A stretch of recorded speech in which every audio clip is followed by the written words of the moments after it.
ఇవాళ చెక్కుల పంపిణీ కార్యక్రమంలో ప్రత్యేకంగా బోనాల సందర్భంగా చెక్కుల పంపిణీ కార్యక్రమానికి చీఫ్ విప్ బీర్లా ఐలయ్య గారు సమక్షంలో చెక్కులు పంపిణీ చేద్దాం అనేసి అల్వాల్కి వెళ్లడం జరిగింది. కానీ అక్కడ ఇవాళ కాంగ్రెస్ పార్టీ కార్యకర్తలు నాయకులు మా పైన దౌర్జన్యము చేసి బెదిరించి కొట్టడము ఇష్టం నానా రీతిగా ప్రవర్తించడం జరిగింది. ఇలా కనీసం నేను ప్రభుత్వాన్ని అడుగుతున్నా, ఇవాళ ఒక కార్పొరేటర్లకు ఒక ఎమ్మెల్యేకు కనీసం మర్యాద ఇచ్చి కూర్చోబెట్టి ఒక ప్రోటోకాల్ కూడా చేయలేని పరిస్థితిలో కాంగ్రెస్ ప్రభుత్వం ఉందా అని నేను అడుగుతున్నాను.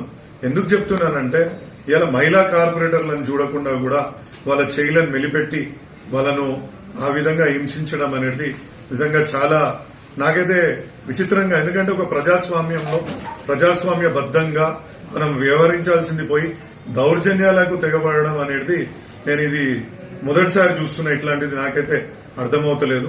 ఇంకా మేము అడుగుతున్నాం ఏంటంటే ఇలా 69 లక్షల రూపాయలు మన కాన్స్టిట్యుయెన్సీ మల్కాజ్గిరి కాన్స్టిట్యుయెన్సీకి మన చెక్కుల రూపంలో అమ్మవార్లకు వస్తుంది. నేనేమంటున్నా, వేరే కాన్స్టిట్యుయెన్సీలను చూడండి.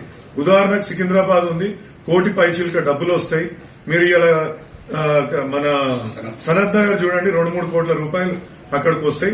మనది ఇంకా కొట్లాడితే ప్రభుత్వంతో పోరాడి మీరు అదొక 69 లక్షలని 2 కోట్ల రూపాయలను తెచ్చి ఇలా మన ఆలయాల అభివృద్ధికి ఇలా బోనాలు ఘనంగా జరుపుకునే విధంగా మీరు చేయాల్సింది పోయి మా మీద దౌర్జన్యం చేస్తే మీకు ఏమొస్తుంది అనేసి మీ ముఖంగా ఇలా మా మీడియా మిత్రుల ముఖంగా అడగాలని అనుకుంటున్నా.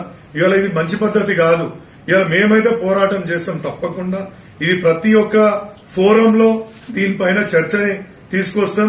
ప్రతి దగ్గరికి ఇలా సిపి దగ్గరికి పోతాము, దీనిపైన ముఖ్యమంత్రి గారి దగ్గర పోతాము, అవసరమైతే అసెంబ్లీలో కూడా మాట్లాడి దీనిపైన మేము ఒక చర్చను తీసుకొస్తాం. ఎందుకంటే ఒక మహిళా కార్పొరేటర్లను చూడకుండా వాళ్ళపైన దౌర్జన్యం, ఒక మహిళా కార్పొరేటర్ భర్తని ఇవాళ అవమానపరిచే విధంగా షర్ట్లు చింపేసి మీరు ఇష్ట రీతిగా ఇలా దౌర్జన్య కాండకు మొదలవడం అనేది నిజంగా ఇది మంచి పద్ధతి కాదు, ఇది ప్రజాస్వామ్య పద్ధతి కాదు అని నేను చెప్తున్నాను.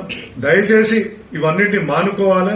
లేకపోతే ఖబర్దార్ నేను చెప్తున్నా, దేనికైనా తెగిస్తాం. మేము కూడా దేనికైనా వెనుకకు పోకుండా మీ యొక్క దౌర్జన్యాన్ని ఎదుర్కొంటామనేసి నేను చెప్తున్నాను.